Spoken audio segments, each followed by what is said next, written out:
Tudo.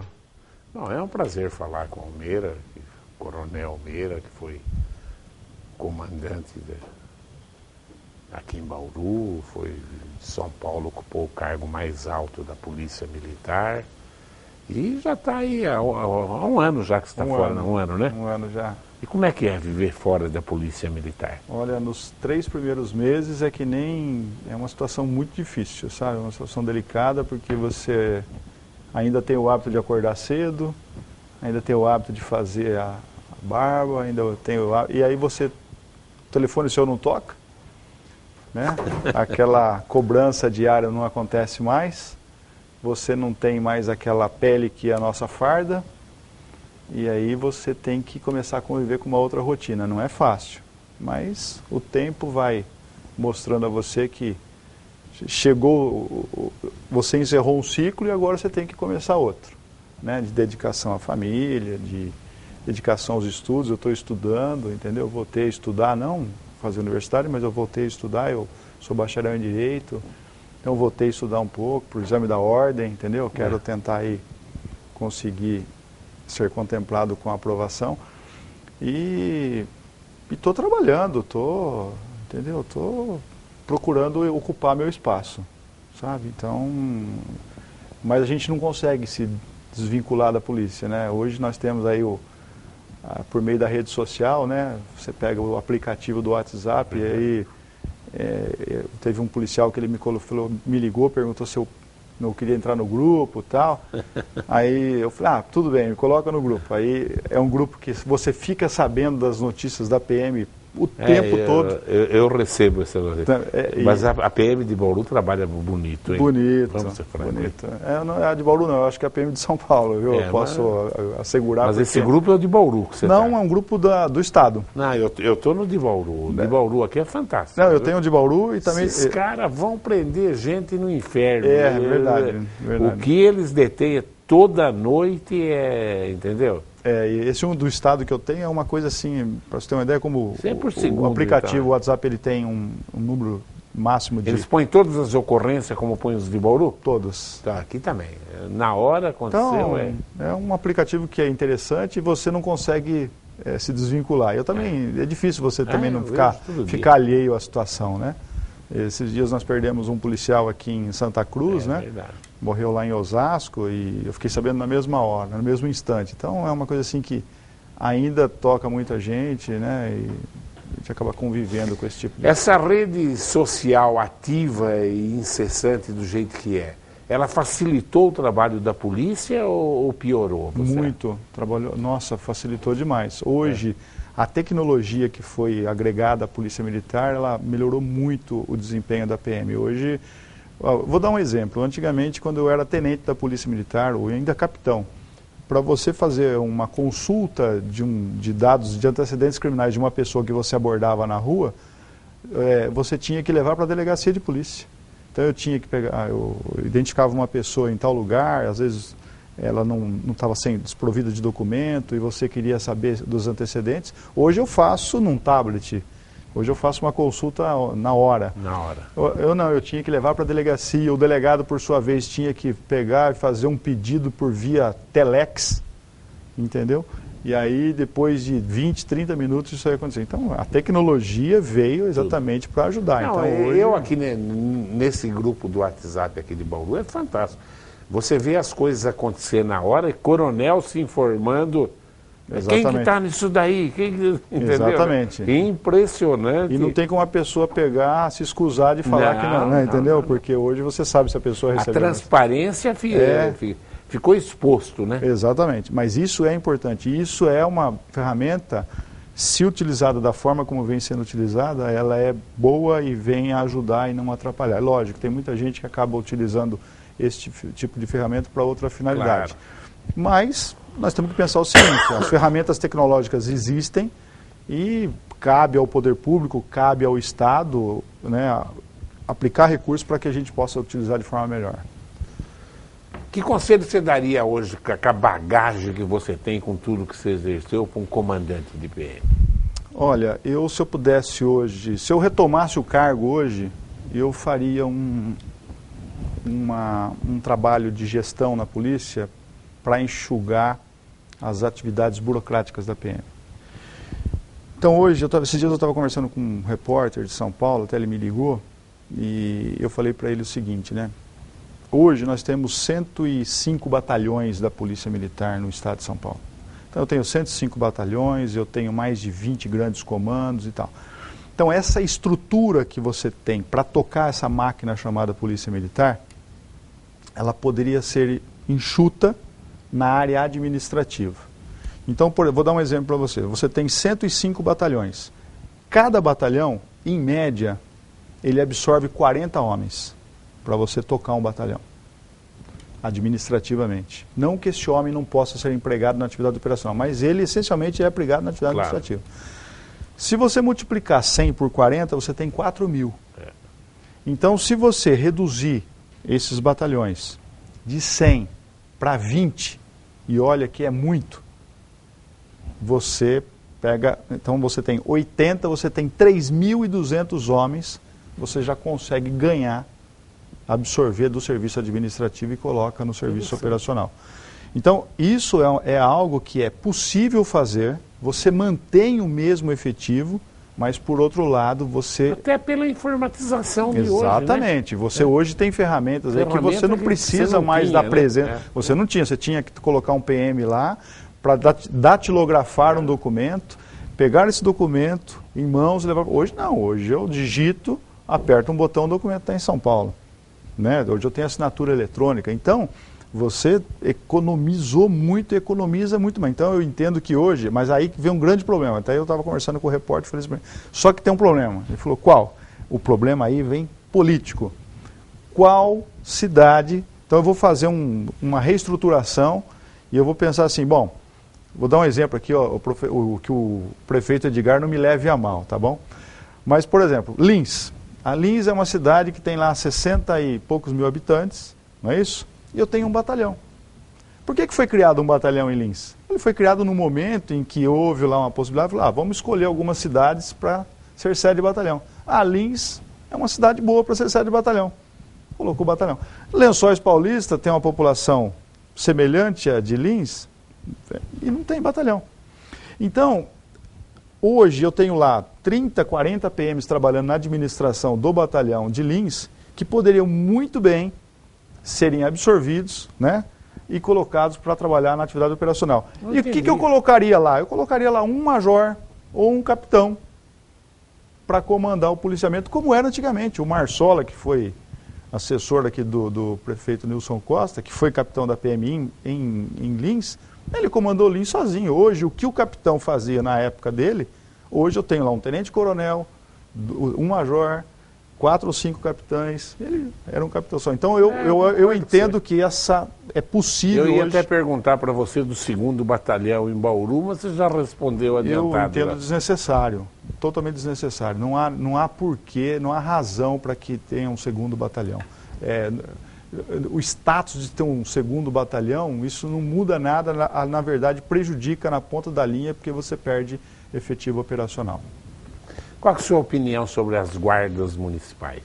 Olha, no modelo que nós temos hoje aqui no nosso país, em termos de arrecadação tributária, eu vou falar uma coisa aqui, eu vou tentar exemplificar o que eu quero dizer sobre guarda municipal.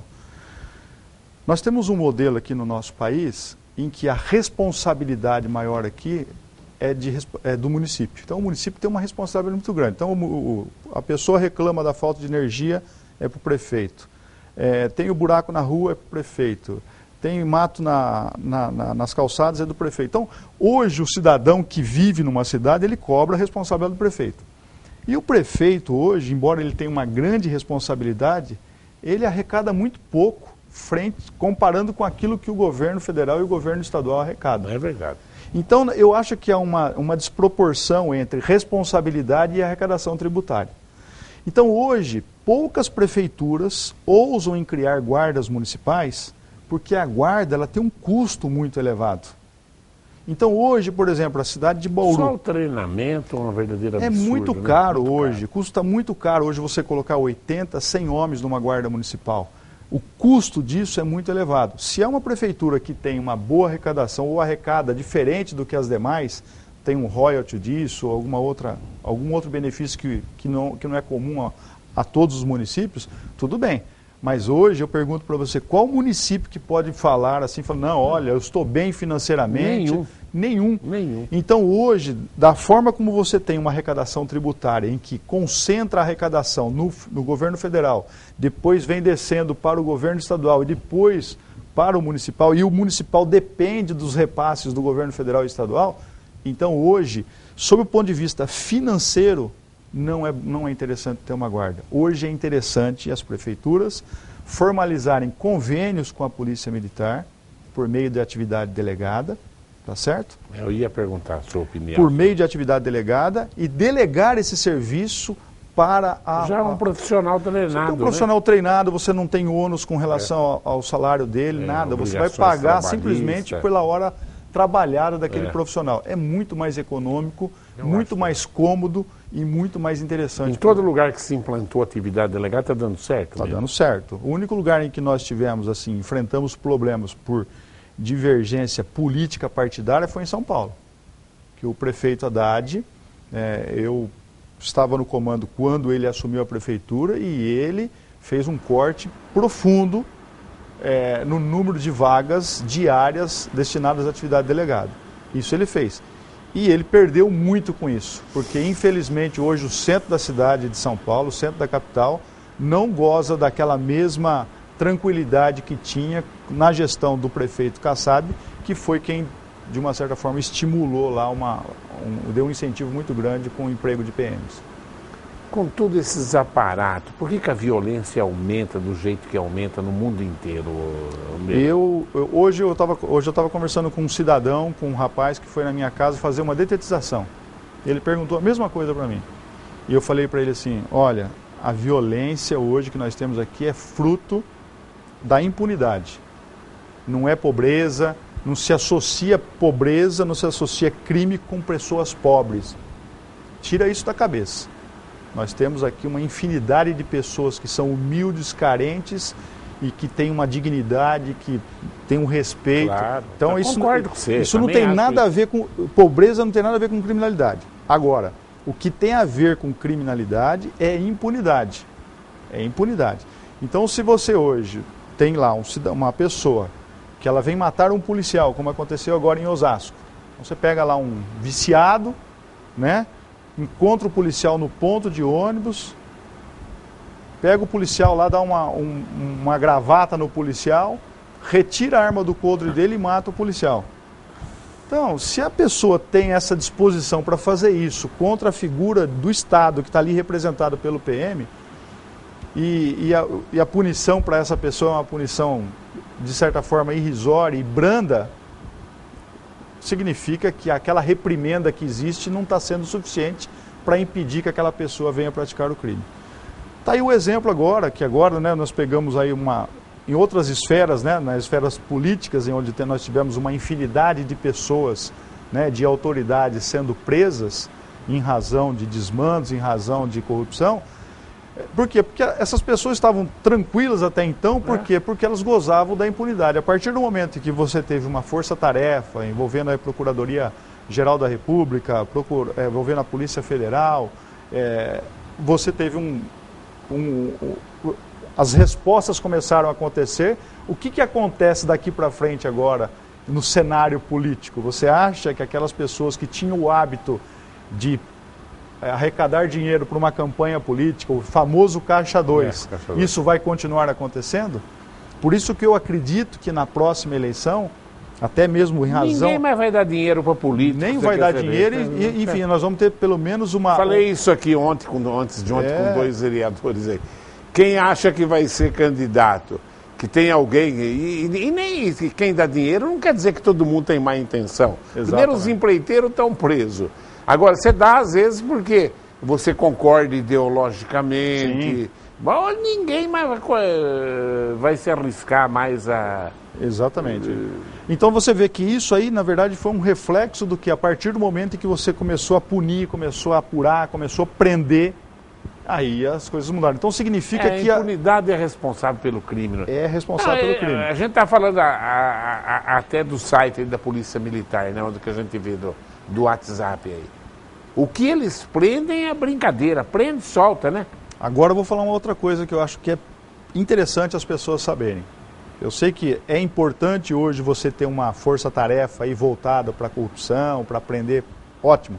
Só que é o seguinte, para o nosso lado aqui, porque essas pessoas estão muito distantes da gente, a gente fica indignado, revoltado, mas o que está no nosso meio, né? Por que nós temos essa violência, por que nós temos a pessoa pulando o muro da sua casa, roubando o seu quintal, roubando o seu carro, ou apontando uma arma para o seu filho na rua, e, né, por causa de um celular e tudo mais. Aí nós temos um outro grande problema no nosso país aqui, que precisa ser corrigido urgentemente, que chama-se droga. A droga é a mola propulsora do crime. Esses dias eu fiz uma palestra, eu fiz uma explanação para um grupo de pessoas, de vários segmentos, e uma dessas pessoas trabalha no sistema penitenciário. E eu fiz uma afirmação lá e falei, hoje estão recolhidos no sistema prisional de 90% a 95% das pessoas que lá estão é fruto de droga, estão relacionados com a droga. Mais de 80%. 70% está relacionado diretamente com o tráfico.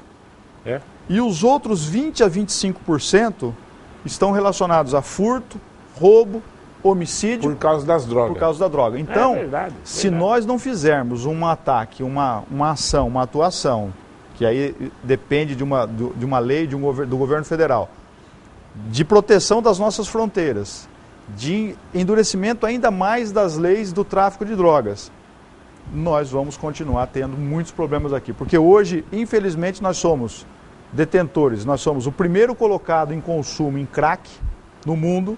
Nós somos o primeiro... é um absurdo, né? O crack diminui nos Estados Unidos. Porque todo lugar. Crack é fim de linha. Crack é fim de linha. Até o traficante americano já entendeu que o crack... Não, tem favela do Rio de Janeiro que se entrar crack, eles matam quem leva lá. Exatamente. O pessoal da droga mata.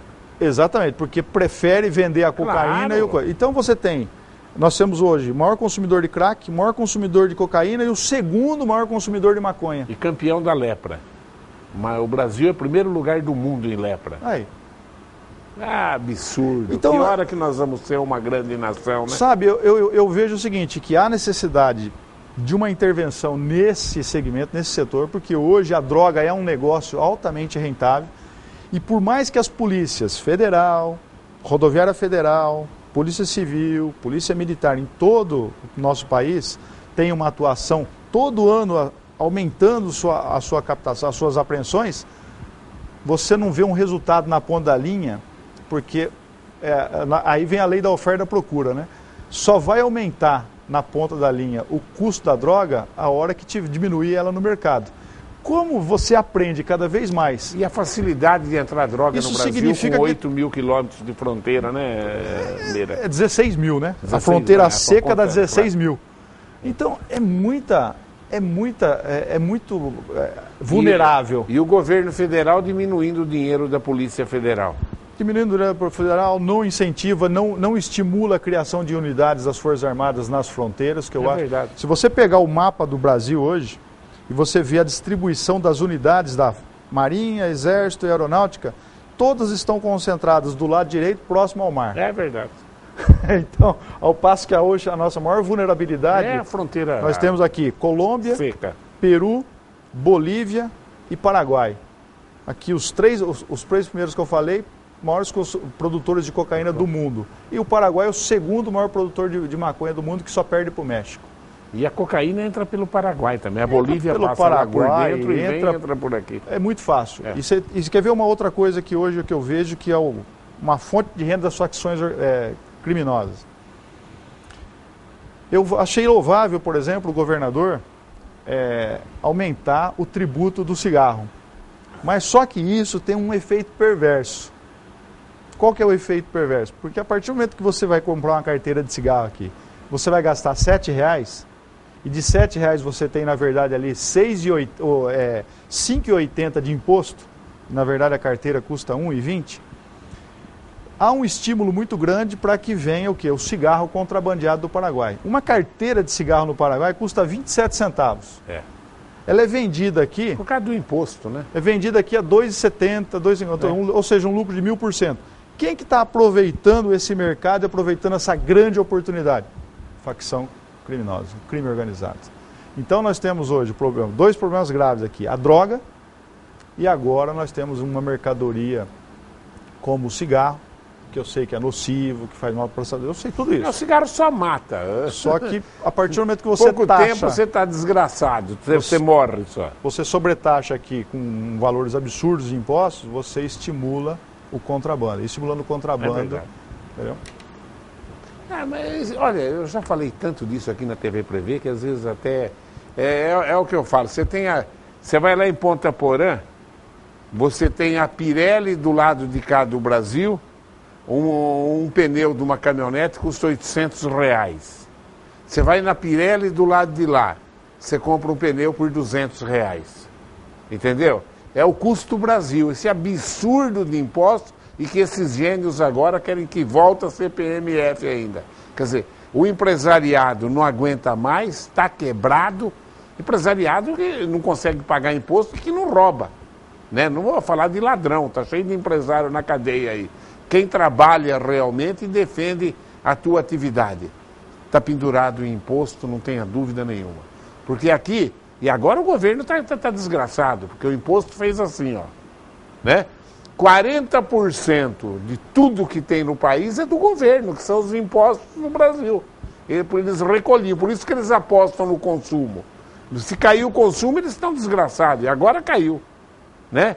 Quando o mundo inteiro economizava, eles incentivavam o consumo, porque eles são sócios de 40% de tudo. Qualquer empresa, o Estado é sócio de 40% da sua empresa, no mínimo. Essa é a verdade no economia. Por isso que se arrecada muito, o que precisa fazer aqui é uma reforma tributária, uma reforma política, uma reforma previdenciária, porque senão não tem... Vamos ver a participação do nosso telespectador? Lá. Aqui vem o Luiz Carlos da Bela Vista. Gostaria que vocês comentassem. O MEC tentou introduzir nas escolas o ensino de opção sexual. Não sei se conseguiu. Agora eles estão querendo ideologicamente mudar o ensino da história. Agora quer estudar a história da África, né? Será que eles estão querendo tirar o mastro da nossa bandeira e colocar a bandeira ideológica deles, que é a vermelha? Eu vou responder rapidamente e aí o Meira dá a opinião dele. Mudança, ninguém pode ter medo de mudança, mas realmente tudo o que está acontecendo nos últimos anos são mudanças ideológicas. Tem um montão de besteira, mas se eu começar a falar nisso, Luiz Carlos, eu vou terminar o resto do programa e não vou entrevistar o Meira. Eu acho que devia voltar a ter um incentivo do civismo nas escolas, coisa que na minha época era uma coisa que era tão comum e as pessoas não davam tanto valor. Hoje nós sabemos o quanto aquilo era importante. Não, você sabe o que eles estão querendo fazer além disso, Meira? Eu não consigo entender. Estão querendo tirar inglês do currículo, botar língua africana, entendeu? Né? Por causa da nossa origem. O inglês, se você falar inglês, aonde você estiver no mundo, você vai, nem que seja o pipoqueiro da esquina, você vai achar alguém que fala inglês. Isso na Rússia, isso na China. Eu que tive o privilégio de viajar bastante, em qualquer lugar você acha alguém que fala inglês. Viu? Quer dizer, estão querendo tirar inglês do currículo. Sempre a segunda língua em qualquer lugar do mundo é o inglês. É o inglês. Não pode, não adianta querer. Em tudo quanto é lugar. Onde você estiver, no Japão, na China, na Rússia, você vai achar gente que fala inglês. Infelizmente ele está coberto de razão. O Pedro Valentim pergunta para você. Coronel Meira, a Assembleia Legislativa do Estado de São Paulo aprovou um projeto de lei onde proibiu a garupa em motos em todo o Estado de São Paulo. Agora o governador Alckmin vai sancionar ou vetar esse projeto. Aprovado em outra situação, o deputado Coronel Telhada está apresentando um outro projeto de lei, onde se torna obrigatória a placa da moto nos capacetes dos motoqueiros. Pergunto, qual a opinião do senhor sobre esses dois projetos? Olha, com relação à garupa, eu acho, me desculpe, o deputado que tomou a iniciativa, mas também é um absurdo. Eu acho que se a motocicleta ela foi concebida para transportar duas pessoas, assim deve ser. Então, o Estado que encontre outros... Eu não sei qual foi o fundamento e a razão para que um projeto de lei desse fosse à frente. Agora, outra coisa, eu entendo que isso aí não é competência de uma Assembleia Legislativa de um Estado. Isso é uma competência do Congresso, porque isso aí é uma lei federal. Então, nós temos que temos que ter uma lei que contemple o país todo, e não uma lei que vai contemplar somente o Estado de São Paulo, né? Porque isso aí diz respeito às regras e normas do Código de Trânsito brasileiro. Agora, no tocante ao que o Coronel Telhada falou em relação às placas de... É lógico, foi um negócio meio difícil, porque você pode... Vou ter que ficar fiscalizando isso. Você vai ter que deslocar de um lugar para o outro, você pega uma moto, como é que eu vou andar então? Eu vou ter que ter um capacete para cada motocicleta, né? Eu entendo que não seja esse o melhor mecanismo, mas eu entendo que tem que melhorar a identificação das motocicletas, porque hoje, infelizmente, somente a placa traseira, ela dificulta muito o trabalho da polícia. Tecnologia hoje, sim. O nego não consegue fazer um capacete transparente? Não, o que ele está falando, o que ele fala da identificação da placa da moto no capacete, na verdade é para você ter uma segunda identificação do veículo. Só que aí é o seguinte, na verdade eu posso colocar uma identificação de uma que não seja verdadeira. Então, eu não sei qual foi a finalidade para que o Coronel Telhada tenha apresentado um projeto dessa natureza. Mas de qualquer forma, Pedro, fica meu posicionamento.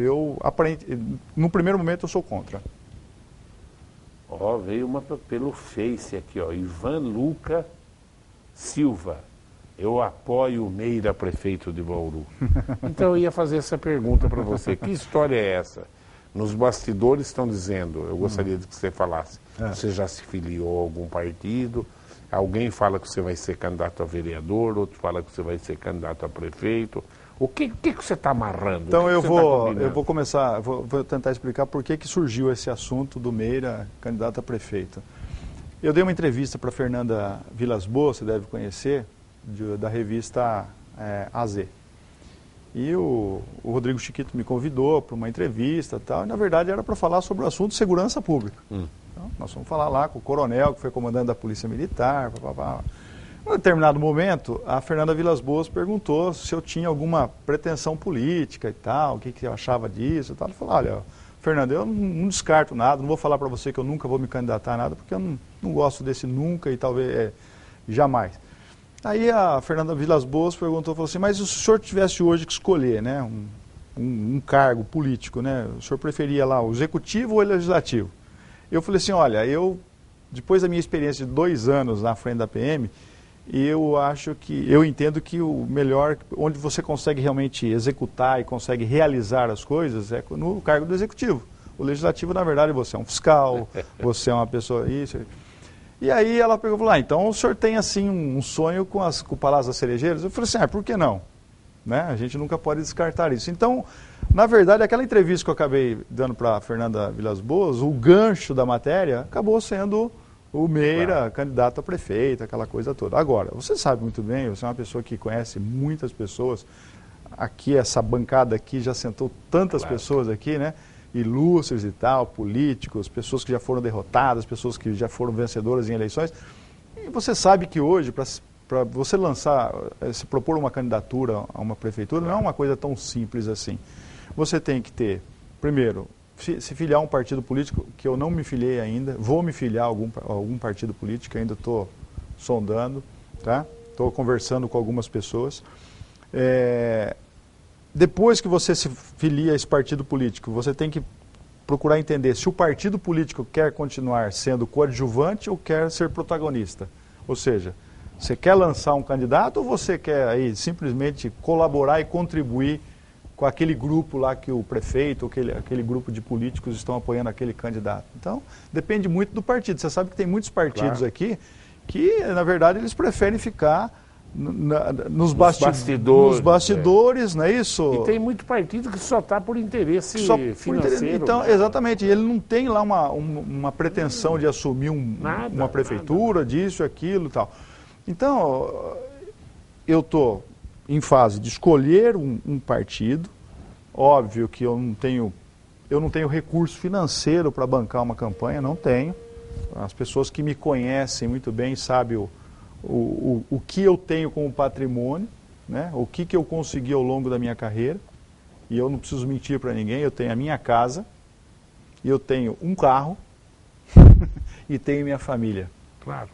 E eu não preciso mais nada além disso, entendeu? E eu tenho um salário que dá muito bem para eu viver. Eu consegui formar um filho, estou na iminência de formar a minha outra filha, e isso foi o esforço que eu tive durante toda a minha vida. Então eu não tenho hoje capital, recurso, bens, nem para vender, para disponibilizar para fazer uma campanha. E você sabe que uma campanha hoje não é uma coisa assim que... Então você precisa ter o... Agora não, agora é difícil. Então eu preciso, na verdade, de um partido que tem essa pretensão de lançar um candidato, que tenha vontade de querer uma... eu vou fazer uma crítica ao Rodrigo. Longe disso, eu não vou criticar ninguém, não estou aqui para criticar ninguém. Eu tenho meu posicionamento em relação a algumas posturas do Rodrigo como gestor, algumas eu concordo, algumas eu discordo, mas isso é um direito meu como morador aqui, como contribuinte do IPTU. Não é verdade? Porque eu sou um contribuinte do município, então eu tenho o direito de manifestar a respeito. Agora, se eu tivesse uma oportunidade de me filiar a um partido e esse partido tivesse condições e interesse em querer buscar uma candidatura, eu estou junto com o partido. Você tem alguma preferência de partido? Como é que está? Não. E nessas conversas? Eu não vou citar siglas aqui, mas eu vou ser bem honesto com você, com o senhor. Desculpe, eu vou chamar o senhor. Que é isso? Eu vou ser bem honesto porque algumas siglas partidárias, me perdoem, mas em razão daquilo que eu convivi durante o comando, daquilo que eu conheço, eu não vou. Ô Mira, dá a tua opinião, acho que ficou claro, né? A opinião do Meira. Eu quero a sua opinião sobre o Geraldo Alckmin, porque quando você saiu, você deu umas trombadas com ele por causa de uma entrevista. Não. Qual é a imagem que você tem do governador Alckmin? Olha, eu vou falar, isso eu falo para muitas pessoas. Se tem uma pessoa séria, responsável, é a minha imagem, honesta, decente, chama-se o governador Geraldo Alckmin. Ele tem todos esses atributos. Ele tem alguns defeitos? Tem. Como administrador, algumas coisas que eu não é muito centralizador. Muito centralizador. Eu vou dar um exemplo. Eu estava todo mundo próximo a ele. Eu estava na Casa Militar. E lá na Casa Militar, o chefe da Casa Militar é o coordenador estadual da Defesa Civil. E existe um recurso, que tem um recurso programado de investimento lá para a pasta. Coisa de 15, 20 milhões. Na minha época era 10, depois passou para 15, eu acredito que hoje esteja em 20. 20 milhões para você fazer o quê? Construir pontes, construir galerias pluviais em cidades, enfim, para atender 645 municípios. É muito pouco. Então, quando tem uma enchente, ou quando tem lá que roda, às vezes vai uma pontezinha que liga um bairro ao outro e tal, vai a Defesa Civil e o prefeito às vezes não tem recurso para fazer repor aquela ponte imediatamente, a Defesa Civil faz socorro. Destelhamento, por exemplo, quando tem um vendaval, a Defesa Civil vai lá e... É tudo desses 15, 20 milhões. Todo recurso, todo centavo que sai ali para investimento tem que passar por ele. Eu sei disso. O governador Serra, por outro lado, né, ele tinha uma flexibilidade nisso. Ele já dava ele chegava para o chefe da Casa Militar e falava, valores aí até 300 mil reais, você tem autonomia para decidir e deliberar. Então eu acho que esse talvez seja o defeito, eu não posso chegar a isso como um defeito, eu acho que talvez isso é um excesso de preocupação que ele tem, de zelo que ele tem com o governo. Agora, eu tive a oportunidade de trabalhar com ele e eu sei que o governador hoje, por exemplo, se ele perder o cargo hoje de governador do estado, o governador do estado não tem emprego. Ele não tem nenhum vínculo com nada, o governador, ele não é médico, ele é médico, mas ele não está vinculado a um serviço do Estado, ele não foi aprovado em concurso público do Estado. O governador, ele abriu mão da aposentadoria dele como deputado, mesmo sendo proporcional, ele abriu mão disso. Então hoje, se o governador sair do cargo dele, encerrou o período dele, ele não assumiu nenhum outro cargo político, nenhum cargo eletivo, ele está desempregado. E ele tem uma vida, pelo patrimônio que ele tem, que é compatível com aquilo que ele fez durante a vida toda dele. Então, o que eu fiz uma crítica, quando saí, eu fiz alguma crítica em relação a algumas posturas dele em relação a algumas secretarias. Eu entendo que, infelizmente, ele tem algumas assessorias que eu acompanho, que não é recomendável. E teve algumas pessoas que eu falei para ele diretamente, falei, olha, o senhor me desculpe, governador, a minha franqueza, mas essa pessoa aqui não merece respeito do senhor, por causa disso. E pelo menos eu acredito que ele tenha me ouvido em uma dessas conversas, porque essa pessoa a qual eu me referi sequer trabalha no governo hoje. Foi afastada do governo. Então significa que ele levou em consideração aquilo ali. Então eu tenho muita gratidão por ele, eu tenho muita gratidão pelo deputado Pedro Tobias, que são as pessoas que de uma certa forma, ocupando os cargos que têm e confiando na minha pessoa, me deram a oportunidade de ser chefe da Casa Militar e de ser o comandante-geral da Polícia Militar. Eu vou contar uma história que o Pedro pode até ficar bravo comigo, mas eu presenciei por acaso uma atitude do Pedro e do Geraldo que eu falo constantemente. Eu não sou PSDB, acho às vezes os tucanos tudo com o nariz empinado, entendeu? Mas essa história eu vou contar, o Pedro pode até não gostar de eu contar. Eu estava tomando café com o Pedro Tobias. Quando o Geraldo terminou o mandato dele, ele ia para os Estados Unidos fazer um curso lá nos Estados Unidos. Foi. Você lembra disso? Lembro, foi ele com a esposa. Eu e o Pedro tomando café, toca o celular, era o Geraldo Alckmin. O Geraldo ligou para o Pedro para pedir emprestado para o Pedro $5.000 que ele ia para os Estados Unidos e depois ele pagava o Pedro. Você está entendendo? Quer dizer, eu acho que isso só eu, o Pedro e o Geraldo que sabia que pediu.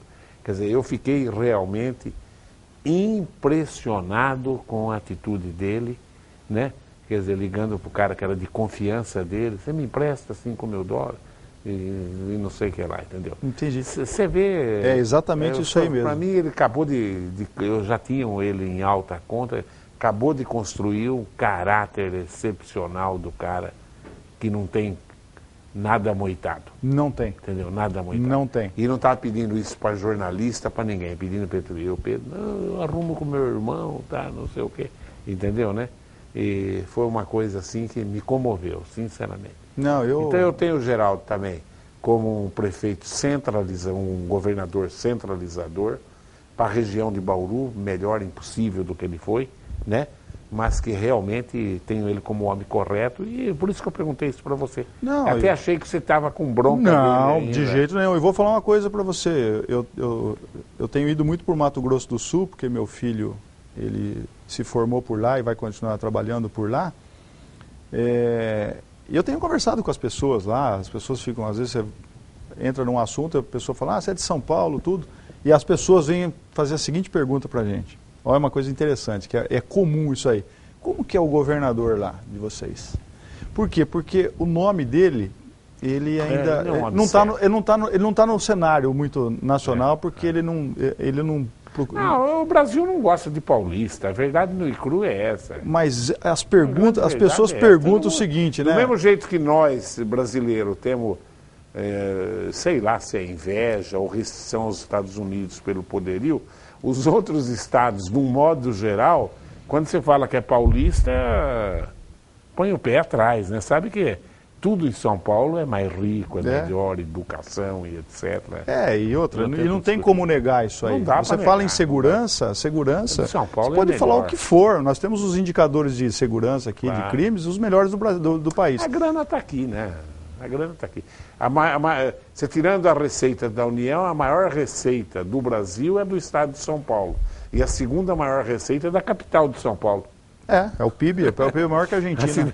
Claro, a cidade de São Paulo tem um PIB maior que o da Argentina. É isso mesmo. Da cidade só. Só da cidade. Quer dizer, é o segundo maior orçamento da União da cidade de São Paulo. O primeiro é do estado de São Paulo. Cara, só isso é motivo. Agora, Duda, posso só falar uma coisa que eu acho interessante sobre projeção política? Eu vejo que o governador Alckmin hoje, em que pese ele está no segundo mandato dele, e ele tem pretensões, e obviamente eu acredito que ele sonha ser presidente do país, mas eu entendo que hoje o partido dele que ele está, ele não tem espaço. Não tem. Ele não tem espaço. É tudo nariz empinado. Então, ele não tem espaço porque lá é o seguinte, eu acho que lá é a seguinte prioridade que eu vejo. É o Aécio, o Serra e o Alckmin.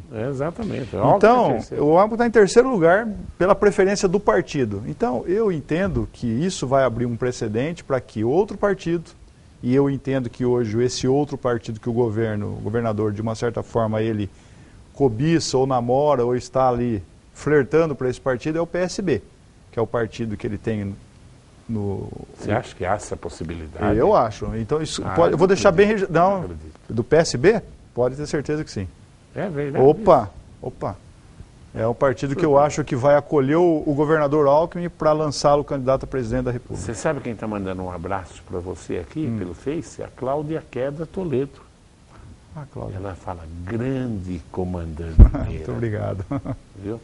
Conheço. Vamos ver mais uma perguntinha rápida. Acho que nós estamos já explodimos o tempo já ou ainda não? O Ticão é um líder. Se você for candidato a prefeito de Bauru, você tem que o Ticão. cooptar o Ticão. Ticão, meu Eterno amigo. comandante Meira. Aqui é o Ticão, seu colega do Conseg Noroeste-Oeste e da Associação de Moradores do Parque Viaduto. Gostaria de saber por que ainda não implantaram o boletim único no plantão da PM, pois quando o BO vai para a Polícia Civil, ele tem que ser feito de novo. Esse projeto nós apresentamos na nossa gestão, ainda está na Assembleia Legislativa, sofrendo lá emendas de tudo quanto é lado, por interesses corporativistas, entendeu?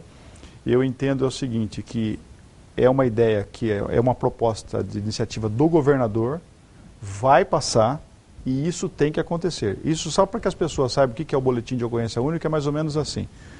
O policial militar foi atender uma ocorrência num local, chegou lá, identificou o seu nome, pegou e começou a digitar o seu nome na própria tablet da viatura lá.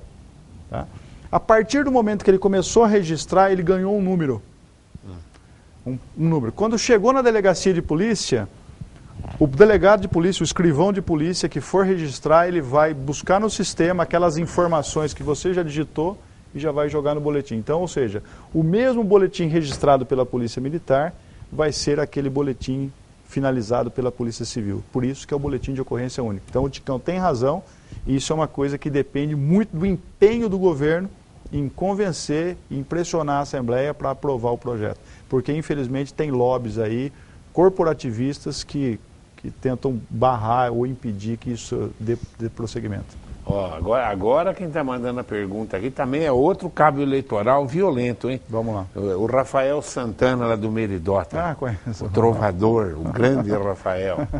Boa tarde, professor Duda e Coronel Meira. Depois de muita luta, conseguimos trazer de volta a base leste da PM para a nossa região, que está alojada na regional da Prefeitura. Precisamos com urgência de uma força do senhor. Será que é eu ou você? E tenho certeza que ninguém sabe melhor os canais, você, Meira. Os canais para que o governador viabilize e agilize o recurso que já sabemos que existe no orçamento. Uma vez, para passar para Tobias, Meira. Uma vez que precisamos do prédio da regional para implantarmos a subprefeitura prometida pelo prefeito Rodrigo, o grande Rafael do Meridota. Isso aí é o seguinte, o terreno que a Polícia Militar ocupava ali no Meridota, que na verdade era o canteiro de obras quando foi construído todo o núcleo do Meridota, terminou o governo Tidei, o Tidei pegou e cedeu aquele escritório, que era um escritório provisório de madeira, e a PM acabou ocupando aquilo ali como uma base. Aí nós tivemos alguns problemas porque aquela área ali era uma área institucional. Era uma área ali que não podia, na verdade, ser ocupada por uma base da PM, então o recurso do Estado não poderia ser utilizado para construir ali, ou seja, havia uma irregularidade no terreno. O vereador Marcelo Borges conseguiu regularizar essa situação, fez um acordo com o Ministério Público acabou fazendo uma compensação de uma área pela outra. Então hoje aquele terreno ali, agora ele está em condições para a construção de uma base. Então o Rafael, assiste razão ao Rafael, o que precisa agora é recurso para a construção da base. Isso pode ser feito por meio de emenda, né? Do nosso deputado Pedro Tobias, pelo deputado Celso. O Celso Nascimento também. O Celso está alinhado com o governador também, né? Lógico. Então, Celso é um menino humilde e bacana. Eu acredito que não é uma coisa assim. Faz tempo que a TV Prevê não traz o Celso aqui. O que está acontecendo, Nádia? Eu entendo que é um meio e uma forma de você. Porque se depender de recurso que vem para o orçamento da Polícia Militar no tocante a investimento, não tem condições. Por quê? Porque existe uma série de prioridades e o recurso é muito limitado. Então, por meio de emenda seria a melhor forma. Meira, o que você gostaria de colocar mais? Você vê que ele falou, mas não ficou claro. Mas que nem que ele sai, nem que ele não sai, nem que... Ele contou a historinha lá da revista Azema, é bagre ensaboado, já está se comportando como político. Não. Eu, na verdade, é o seguinte, o dia que eu tomar uma decisão e eu tiver um apoio do partido que eu me filiar e o partido falar assim, não, nós vamos acreditar e vamos confiar na sua candidatura, você pode ter certeza que você vai ser a primeira pessoa a saber. Não, tá bom. Entendeu? Pode ter certeza, sim. Eu venho aqui. Se eu tenho chance, se eu vou conseguir convencer a maioria dos eleitores a acreditar num projeto que eu tenho, ótimo. Se não, eu vou continuar gostando de Bauru, acreditando em Bauru, claro, ajudando Bauru, seja o prefeito que for eleito aqui. Aí, com a sua experiência, ou quer na eu só quero ajudar, entendeu? Ou na prefeitura, você seria uma pessoa muito útil para a nossa cidade, viu? Não, eu quero colaborar, eu quero... Você está novo, você está quantos anos, Meira? Eu, 52. Pelo amor de Deus. Eu, com 52 anos, eu ainda achava que eu ia ser presidente da República. Não, mentira, 53, senão minha mulher fica brava. Eu vou fazer 54 agora. Ô, Meira. Obrigado. Obrigado, professor, querido, mais uma vez, tá? viu, pela atenção e pela gentileza. Falou. Bom, vamos trabalhar, hein? Eu cheguei cedinho hoje lá, pelo amor de Deus. Vamos trabalhar que o dinheiro sumiu. Mas, se você não trabalhar, então, aí nem os trocadinhos você consegue. Eu agradeço a sua audiência e continue aí ligado nos horários alternativos da TV Prevê. Tchau.